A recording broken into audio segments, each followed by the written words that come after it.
So like I said, this is going on page 23. Says selected values for several functions are given in the tables below. For each table of values, determine if the function can be linear, quadratic, or neither. All right? So to do that, remember the first thing that we have to do is look at our differences in x. So this is 3 minus 1, that's 2. 5 minus 3 is 2. 7 minus 5 is 2. 9 minus 7 is 2. Okay? So my differences are constant. Since they are constant, all I have to look at is my change in y. All right? I don't have to actually go through and do y2 minus y1. I can just look at these differences, and that's fine. As long as, and it said this multiple times on the notes yesterday, consecutive equal length intervals. That's what we have, consecutive equal length intervals, right? Okay, so then we go over here. And by the way, if you were doing this on today's quiz, that definitely tells me you have no clue what those directions even meant. You have to understand what a question is asking you. It is not asking me here for the average rate of change on an interval. If it did, this is not at all what I'd be doing. I'd be finding the slope between 2 points. Okay? So here, now I find these differences. -5 minus a -2, -3, right? What's -4 minus a -5? 1. Sorry. 1. Okay, what is 1 minus a -4? 5. 10 minus 1, 9. Okay, so let me ask you a couple questions here. Even though this question doesn't ask me this, we're going to talk about it anyway. Is this linear? No. If it was linear, what would be happening right now? These would be constant, right? So I know for sure not linear. So if it's not linear, it's probably concave up or concave down, right? So what would you say about this one? What's happening with my average rates of change? They're doing what? Increasing, which means it would be what? Concave up. Okay. So if it's concave up, probably a pretty good chance that it is quadratic. Now, I can see right now without actually doing anything else that not only do these increase, but they increase at a constant rate, right? So I could right now say it's quadratic because my average rates of change increase at a constant rate. That would be fine. But the easier way to do it, or the Algebra 1 way to do it, because again, you literally did this in Algebra 1 when you were working with quadratics, is subtract again. 1 minus a -3 is 4. 5 minus 1 is 4. 9 minus 5 is 4. These are your first differences. These are your second differences. So since my second differences are constant, I can say this is quadratic. And my reason is the second differences of f, you have to say of what, not just the second differences of the world. The second differences of f are constant.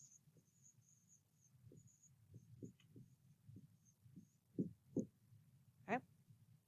We okay with that? What questions do you have?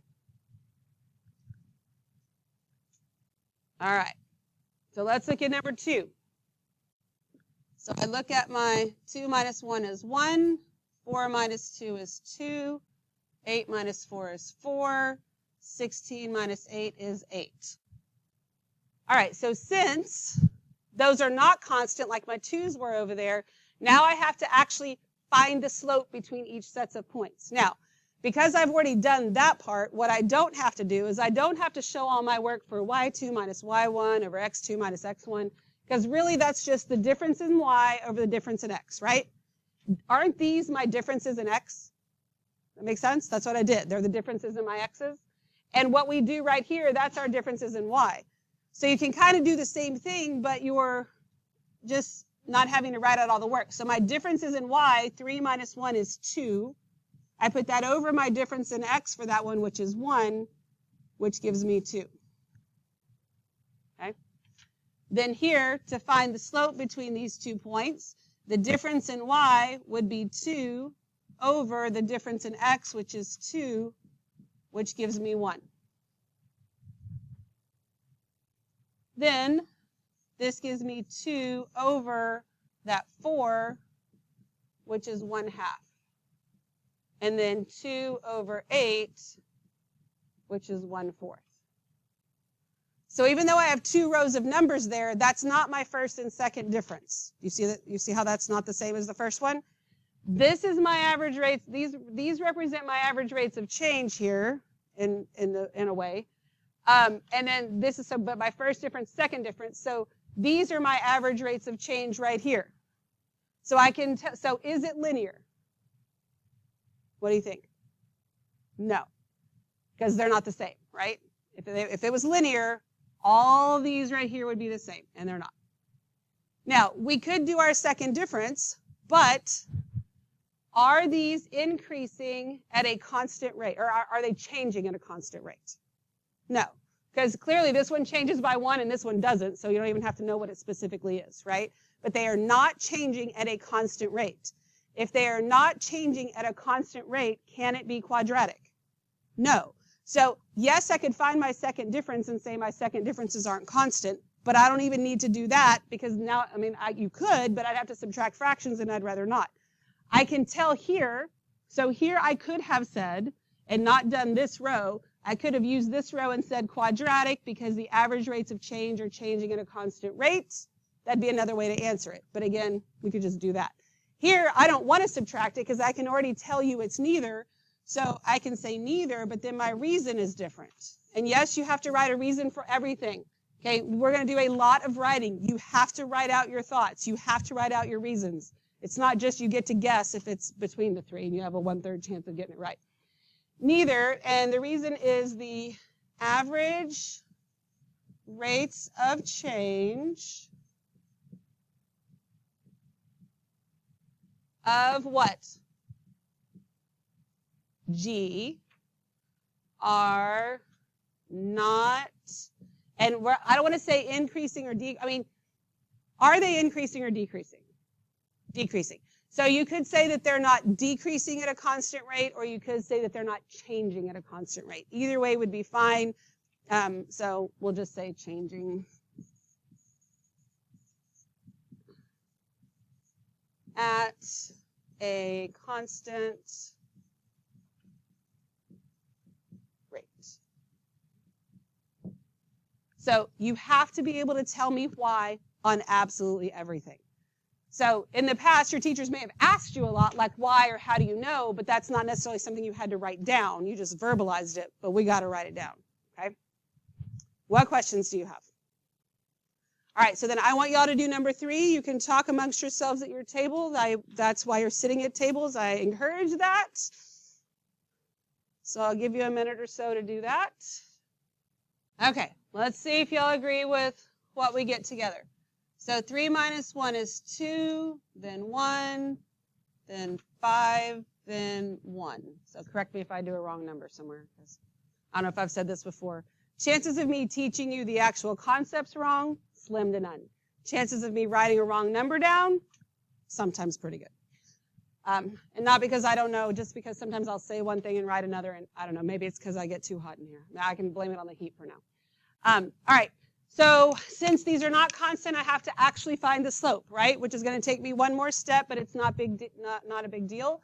I do the change in the y's, which is 4. I put that over my change in x, which gives me 2. And if you just wrote 2 and you didn't write 4 over 2, that's fine, but I don't want to lose anybody, and I want to make sure you understand where the numbers are coming from, that I'm not making anything up. So then I have 6 minus 4, that's 2 over 1. That gives me 2. Then I have 16 minus 6, that's 10 over 5, which gives me 2. And then 18 minus 16 is 2 over 1, which gives me 2. And remember, I have 2 columns here, but this is the only one I'm really looking at. This part was my work. So these are my average rates of change for H. So do you think this is linear, quadratic, or neither? Linear. Because why? What's constant? Average rates of change. So I'm not calling it the first differences because I didn't just find differences, right? I had to find rates of change, so that's why my wording is a little bit different. So this is linear, and that's because my average rates of change of what? Of H are constant. All right. You got the hang of what the numbers mean and how to use them? What questions do we have? Okay, so I feel like we don't need to do 4, 5, and 6, but I want to jump down to the bottom and I want to look at 7, 8, and 9, and I'll go a little quicker. So we have selected values again. This time we're going to determine if it's concave up, concave down, or neither. So we're going to start with these differences here. I got 2, 2, 2, and 2. And when they're the same, that's really nice. I really feel like from what I have read from College Board and the wording and the expectations, see, part of the problem too is we don't have a history of things to look at, a lot of it. There's some things in AP Classroom, and we're going to start to look at that, but, you know, to really know. But I have a feeling most of what you get probably these will be constant, unlike some of the other ones, but I can't guarantee that. I don't think anybody can guarantee that at this point. All right, so since I have that, I can just do these differences. What's -6 minus a -10? 4. Thank you. -3 minus a -6? 3. -1 minus a -3? 2. 0 minus a -1? 1. Okay, so my first question, which is not what this is asking, is this linear? No. Is this quadratic? Yes. And from looking at this right now, that's because who can tell me why from what we have in front of us right now? Okay, so it is decreasing, even if you're correct. So, but even if you didn't use the word decreasing, my average rates of change are changing at a constant rate, right? And that would be enough to say that it's quadratic, but then I heard decreasing from somewhere. They are decreasing. Do we agree with that? So since it's decreasing, what else does that tell you? Concave down, right? So not only is this a quadratic, but it's concave down, which means my leading term is negative, right? So we know a couple of things about it. So, but all this really asked was concave down. So we can say concave down. And my reason is that the average rates of change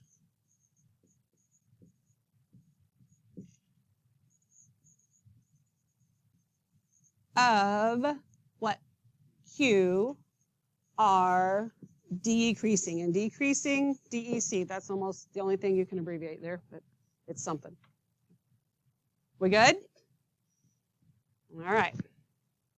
Let's look at number 8.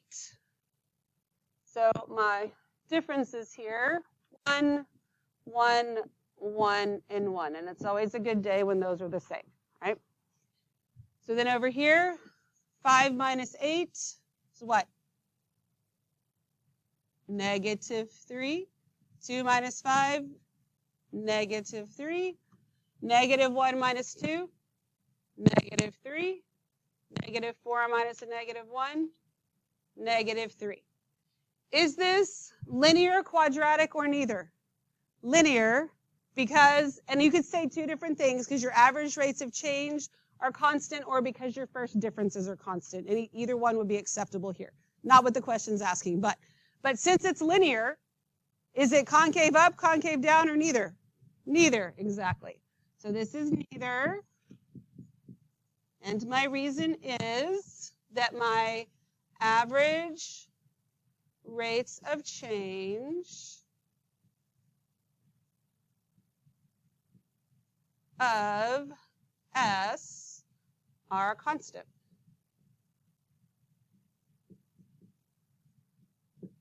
Okay. Questions about that? All right, so then I'm going to give you a minute or so, and I want you all to do number 9 together.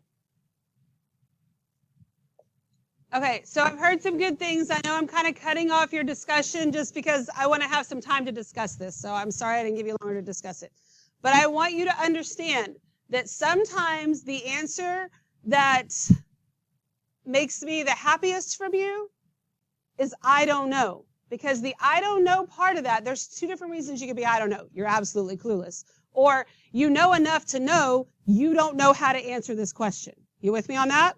And I think that's where a lot of us are sitting right now. Like, I know enough right now that I'm not really sure what I'm supposed to say, okay? And that's okay to get there. Like, I knew that that was going to happen.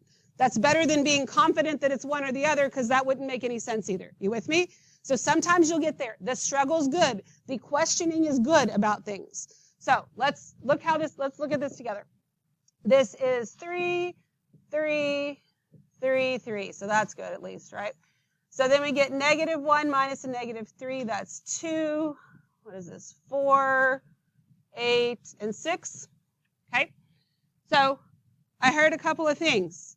One thing that I heard was the values, like the y values, the function itself is increasing the whole time, right? And that's looking at these. But then your average rates of change, they are increasing, but then this happens, right?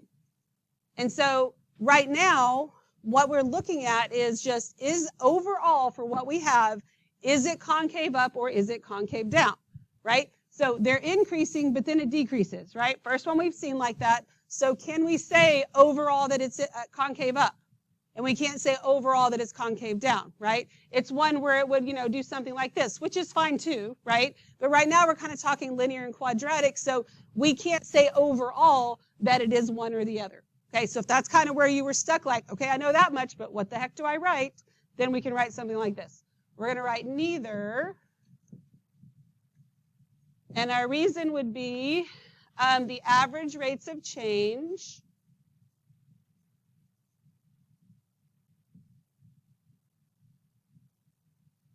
of V are increasing and decreasing.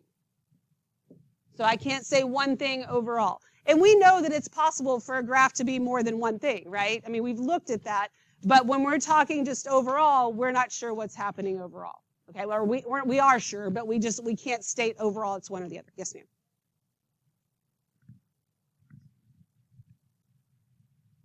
Well, so if it's not changing at a constant rate, that means it's not quadratic. And that's not my question. So if the question was, is this quadratic, then I would put that. But it's okay to be concave up and concave down and not change at a constant rate. It just wouldn't be a quadratic. Okay, that's a very good question. Anything else? Okay.